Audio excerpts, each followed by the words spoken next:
Hi అండి, welcome back to డాబాకా ఛానల్కి. So సాంఘిక శాస్త్ర పాఠశాల విద్యా ప్రణాళిక ఇది 3వ పాఠము. చాలా చాలా ఇంపార్టెంటు. అయితే మేడం ప్లీజ్ దయచేసి 19 రోజు నాకు సోషల్ ఉంది మేడం, 19 అంటున్నా, సారీ 29 రోజు ఉంది సోషల్. దయచేసి మెథడ్ క్లాసులు పెట్టండి అని 2-3 ఇప్పుడు కామెంట్స్ చేశారు రీసెంట్గా. సో వాళ్ళ చూసి ఇప్పుడు చేస్తున్నాను. అండ్ సుదర్శన్ గారు మీ వీడియోస్ చూడడం వల్లనే తెలుగు బాగా పెట్టాను మేడం అని చెప్పారు. థ్యాంక్ యూ సో మచ్ అండి. అండ్ చాలా హ్యాపీగా ఉంది. ఇలా చాలామంది కామెంట్స్ చేస్తున్నారు, ఫోన్స్ ద్వారా చెప్తున్నారు. సో ఇవన్నీ వీడియోస్, అవన్నీ మీరు రాసిన కామెంట్స్ అన్నీ నేను ఒక వీడియో చేస్తాను. అండ్ మీరు ఇంకా యూజీసీ కూడా చెప్పండి మేడం, వీడియోస్ చేయండి ట్రిక్స్ ద్వారా, ఎక్కడ చూసినా ఇలాంటివి లేవని చెప్పారు. థ్యాంక్ యూ సో మచ్ అండి. ఓకే, ఇది చాలా పెద్ద లెసన్ అండి. ఒక 50 వరకు క్వశ్చన్స్ ఉన్నాయి. ఫస్ట్ అయితే క్వశ్చన్ ఆన్సర్స్ చేద్దాం. ఓకేనా. ప్రాక్టీస్ బిట్స్ చేస్తే కొంచెమైనా అవగాహన వస్తుంది. ఇందులో కంటెంట్ కూడా వస్తుంది. ఎందుకంటే ప్రతి విషయము ఇందులో ప్రశ్న రూపంలో ఇచ్చిండు అనుకోండి, ఓహో ఇదా, ఈ సంవత్సరమా, ఈ బుక్ ఈయనదా అనేదన్నా 50% అన్న ప్రాక్టీస్ చేస్తే వస్తుంది. ముందు వినాలి, విన్న తర్వాతనే ప్రాక్టీస్ చేస్తే బాగుంటుంది. కానీ ఇప్పుడు టైం లేదు కాబట్టి ఇప్పుడు ఎన్ని పాఠాలు ఉన్నాయో అన్ని పాఠాలు టకటక చేసేస్తాను. ఓకేనా. ఓకే మరి. సో అందరు కామెంట్స్ రాస్తున్న ప్రతి ఒక్కరికి థ్యాంక్ యూ అక్క, థ్యాంక్ యూ సో మచ్ అక్క, చాలా బాగా చెప్తున్నారు, అర్థమయ్యేటట్టు అని చెప్పారు. థ్యాంక్ యూ సో మచ్ అండి. అండ్ కామెంట్స్ రాస్తున్న ప్రతి ఒక్కరికి పేరున నేను ధన్యవాదాలు తెలియజేసుకుంటున్నాను అండి, కృతజ్ఞతలు కూడా తెలియజేసుకుంటాను. మీరు సపోర్ట్ ఉండాలి తప్పకుండా ఇలాగే. ఓకే, ముందుగా ఏ బుక్ అయినా సరే ఇంత పెద్ద ప్రాజెక్ట్, ఈ బుక్ తయారు చేయడం అనేది ఏదైనా సరే ఇంత పెద్ద ప్రాజెక్ట్ కాబట్టి ఎక్కడైనా ప్రింటింగ్ మిస్టేక్ ఉండొచ్చు, లేదా నేను మాన్యువల్ కాబట్టి ఎక్కడైనా మిస్టేక్ పోతే, అంటే ఆన్సర్ ఏదైనా చెప్తే మీరు క్షణాల్లో పట్టేస్తున్నారు కదా. ఓకేనా. ఎక్కడైనా అలా జరిగితే, ఇక్కడ వరకు అయితే రాలేదు, మేబీ నేను కూడా ఏమైనా చెప్పి ఉన్నా, లేదా ఎక్కడైనా ప్రింటింగ్ మిస్టేక్ ఉంటుంది ఒక్కొక్కసారి. ఎందుకంటే బుక్ అనేది అంత పెద్ద ప్రాజెక్ట్ కాబట్టి ఎక్కడో ఒకటి ఉండొచ్చు. ఉంటే దయచేసి అది చూడండి ఒక్కసారి. ఓకేనా. విద్యా ప్రణాళిక అనే పదం ఆంగ్లంలో కరికులం అంటారు. విద్యా ప్రణాళిక అనే పదం ఆంగ్లంలో ఏమంటారు? కరికులము అంటారు. కరికులం అనే పదము ఏ భాషా పదం నుంచి వచ్చింది చెప్పాలి. ఏ భాష? లాటిన్ భాష. కరికులం అంటే ఎట్లా గుర్తుపెట్టుకోండి అంటే, కులం, మీ కులము కులము అంటే లాటి పట్టుకొని కొడతారని చెప్పారు. కులం గురించి మాట్లాడితే లాటి పట్టుకొని కొడతారు ఇవాళ రేపు అని చెప్పాలి. ఎట్లా? కులం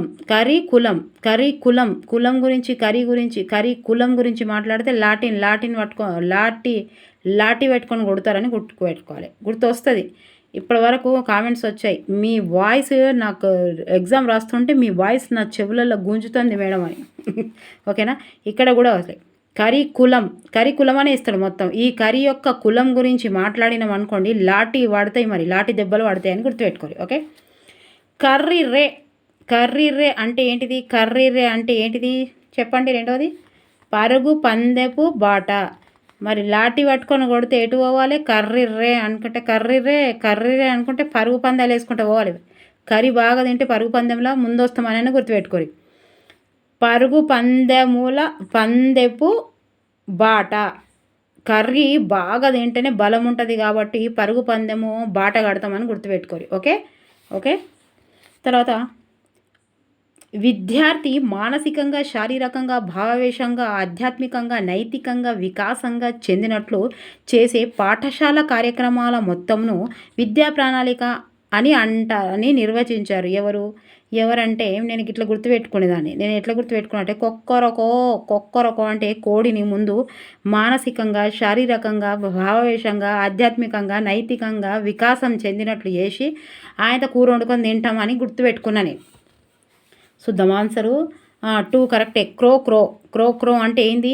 కోడిని మంచిగా శారీరకంగా దృఢంగా చేసి, భావవేశంగా మంచిగా చేసి, నైతికంగా మనం పెంచుకొని ఇంట్లో బాగా వికాసం చెందినట్లు చేసి, ఆధ్యాత్మికంగా కూడా అన్నీ నేర్పించి లాస్ట్కి ఏం చేసినాం మనం? ఇక తినే ప్రణాళిక వేసుకున్నామని గుర్తుపెట్టుకోండి. ఎవరు ఇట్లా మానసిక శారీరక భావావేశంగా బాగుండాలంటే క్రో తినాలి అని గుర్తుపెట్టుకోరు. మానసికంగా శారీరకంగా భావావేశంగా ఆధ్యాత్మికంగా నైతికంగా వికాసం చెందినట్లు మనిషి ఉండాలంటే క్రో కోడి అని గుర్తుపెట్టుకోరు. లేదా అట్లయినా గుర్తుపెట్టుకోరు, ఇట్లయినా గుర్తుపెట్టుకోరు. ఓకే, ఆన్సర్ వచ్చేసి 2. విద్యా ప్రణాళిక అంటే కేవలం పాఠశాలలో విద్యార్థులు నేర్చుకోవలసిన విషయ వస్తువు కాదంటూ అభ్యాసకులు తమ ఉపాధ్యాయులు ఆశించే లక్ష్యాలను ఏ అనుభవాల ద్వారా సాధిస్తారో అవన్నీ విద్యా ప్రణాళికలో ఉంటాయని వ్యాఖ్యానించిన వారెవరు? ఎవరబ్బా? సెలర్ అలెగ్జాండర్. సెలర్ అలెగ్జాండర్ ఏమన్నాడు? అలెగ్జాండర్ గారు ఏమన్నాడు? సెలర్ ఏమన్నారంటే విద్యార్థులు నేర్చుకోవలసిన విషయ వస్తువులు విద్యా ప్రణాళిక అంటే కేవలం పాఠశాలలో విద్యార్థులు నేర్చుకోవాల్సిన విషయ వస్తువు కాదంటూ అభ్యాసకులు తమ ఉపాధ్యాయులు ఆశించే లక్ష్యాలను ఏ అనుభవాల ద్వారా సాధిస్తారో అవన్నీ విద్యా ప్రణాళికలో ఉంటాయని వ్యాఖ్యానించిన వారు. చూసిరా, ఈ సెల్లార్లో ఉంటాయని గుర్తుపెట్టుకోవాలి. సెల్లార్లో ఏముంటే విద్యార్థులు నేర్చుకోవాల్సిన విషయ వస్తువులు కాదంటూ అభ్యాసకులు తమ ఉపాధ్యాయులు ఆశించే లక్ష్యాలను అంటే ఉపాధ్యాయులు ఆశించే లక్ష్యాలు ఏ అనుభవాల ద్వారా సాధిస్తారో అవన్నీ విద్యా ప్రణాళికలే అని అన్నారు. మరి ఇవన్నీ ఏంటి విద్యా ప్రణాళికలు? ఈ అనుభవాలు అన్నీ సెల్లార్లో ఉన్నాయి. అలెగ్జాండర్ ఎట్లా కూడా ఏ అనుభవాల ద్వారా సాధిస్తారో లక్ష్యాలను ఏ అనుభవాల ద్వారా అలెగ్జాండర్ అనుభవాలను గుర్తుపెట్టుకోరు. ఓకే, శిశువుకు ఏ అనుభవాలను పాఠశాల ఏ విధంగా వినియోగిస్తోందో అవన్నీ విద్యా ప్రణాళికగా ఏర్పడతాయని నిర్వచించింది ఎవరబ్బా? 5వది ముర్రే. ఈ ముర్రే ఏమంటాడంటే శిశువుకు ఏ అనుభవాలను పాఠశాల ఏ విధంగా వినియోగిస్తుందో చూసారా, అవన్నీ విద్యా ప్రణాళిక అని అన్నాడు. ఏమైంది? మొర్రే అని మొత్తుకుంటాడు సారు అనుభవాలను పాఠశాల ఏ విధంగా వినియోగిస్తుండో అనుభవాలు పాఠశాల. ఈ పుర్రె మంచిగుంటే అనుభవాలు పాఠశాల పుర్రె వస్తుంది. పాఠశాల అనుభవాలను పాఠశాల ఏ విధంగా వినియోగిస్తుందో పాఠశాలని ముర్రే అని వినియోగిస్తుందని గుర్తుపెట్టుకోరు. ఓకే, ధావన పంథ అనగా ఏంటిదబ్బా? పరిగెత్తే మార్గం. ధవన పంథ అనగా ఏంది? పరిగెత్తే మార్గం. ధన పరిగెత్తాలి, ధన పరిగెత్తాలి, ధనవ పాంత గుర్తుపెట్టుకోవాలి.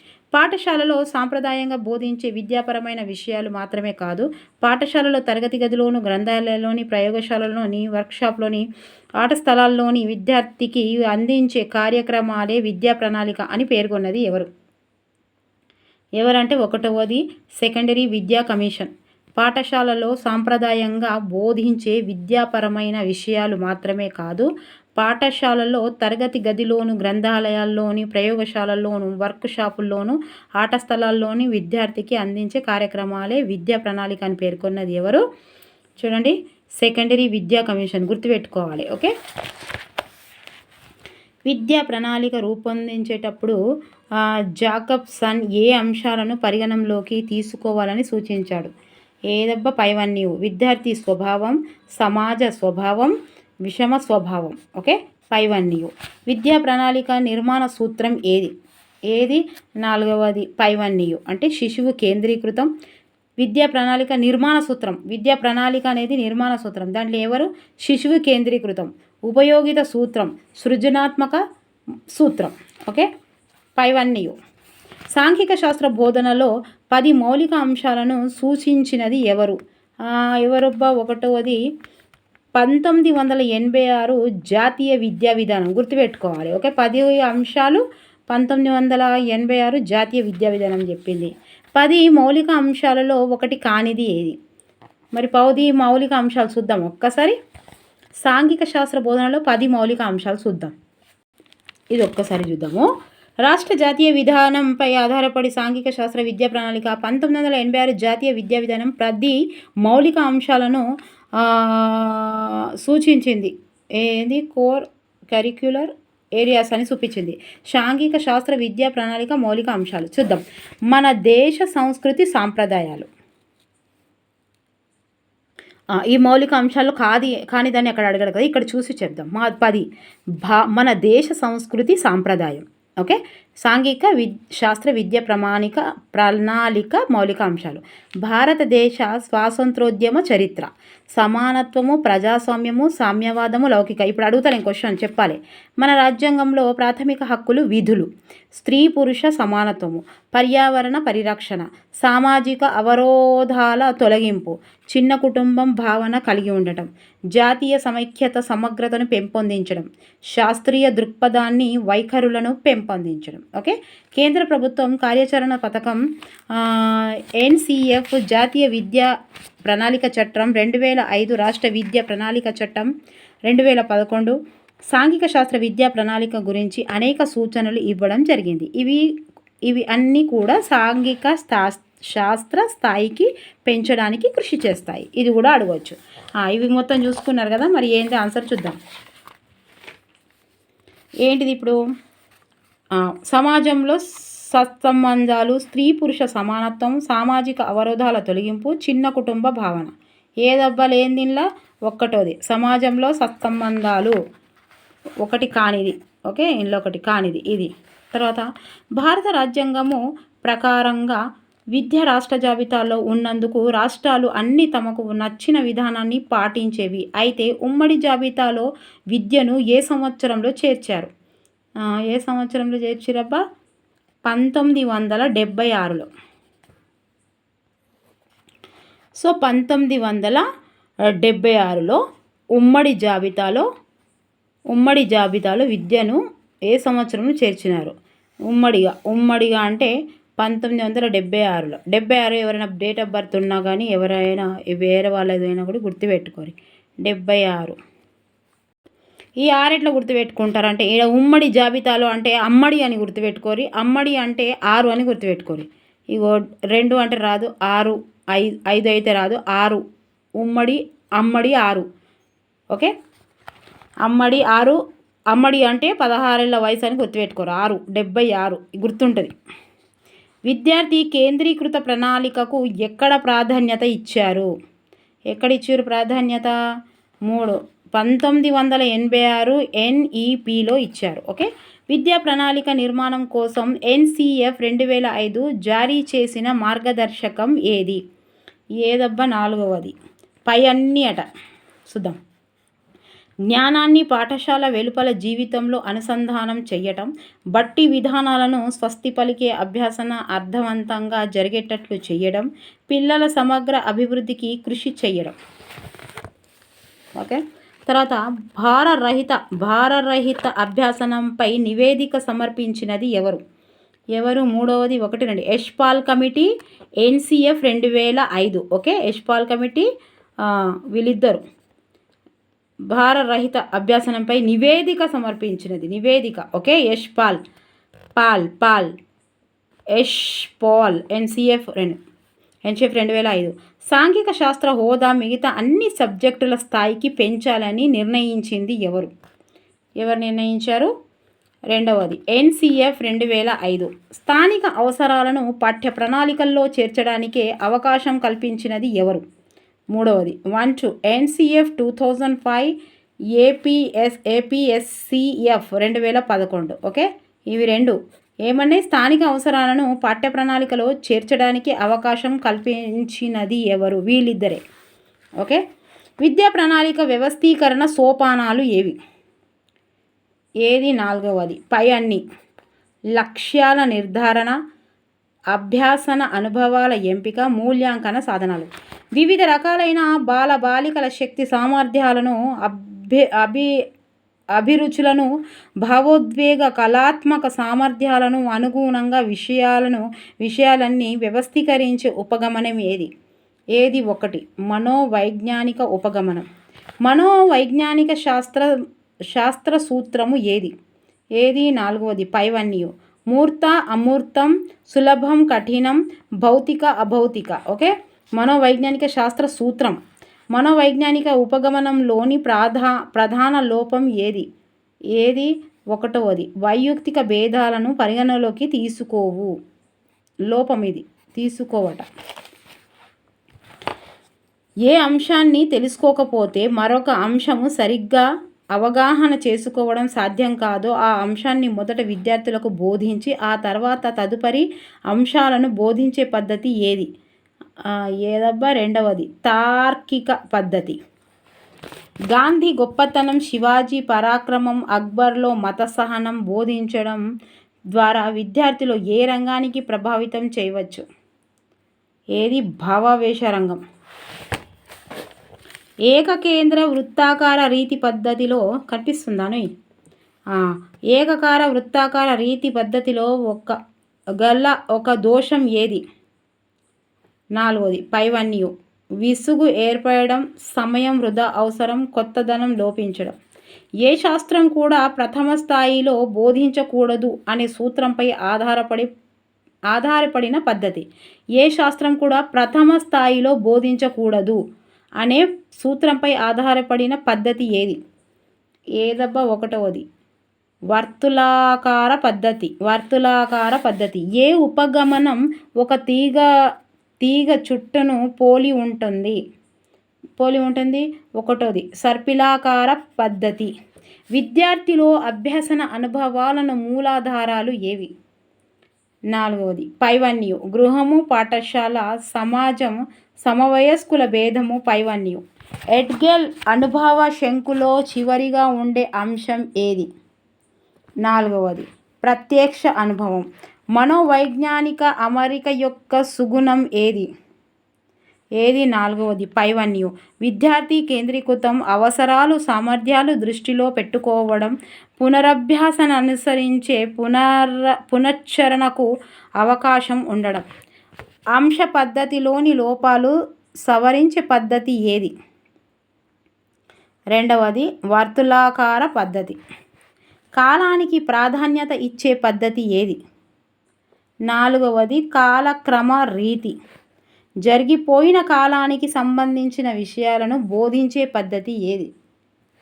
4వది కాలక్రమ రీతి. దేశభక్తి, జాతీయత భావాన్ని విద్యార్థులలో పెంపొందించడానికి ఉపయోగపడే పద్ధతి ఏది? 4వది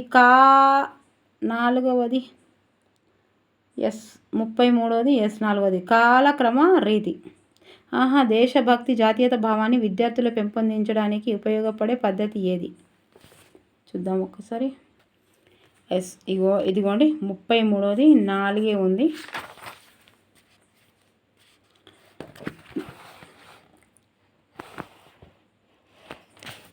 దేశభక్తి, జాతీయత భావాన్ని విద్యార్థులలో పెంపొందించడానికి ఉపయోగపడే పద్ధతి ఏది అంటే కాలక్రమ రీతి అంతే. తర్వాత నిరంతరం కాలాలకు సంబంధించి నియమాలు ఉండటం వల్ల విద్యార్థులకు విసుగు కలిగే పద్ధతి ఏది? ఒకటోది కాలక్రమ. ఒక విషయాన్ని బోధిస్తున్నప్పుడు ఆ విషయానికి సంబంధించిన ఇతర విషయాలతో అంత సంబంధాన్ని నెలకొల్పుతూ బోధన చేసే పద్ధతిని ఏమంటారు? 1 సహసంబంధ ఉపగమనం. సహసంబంధ బోధనలోని రకం ఏది? 4వది పైవన్యు.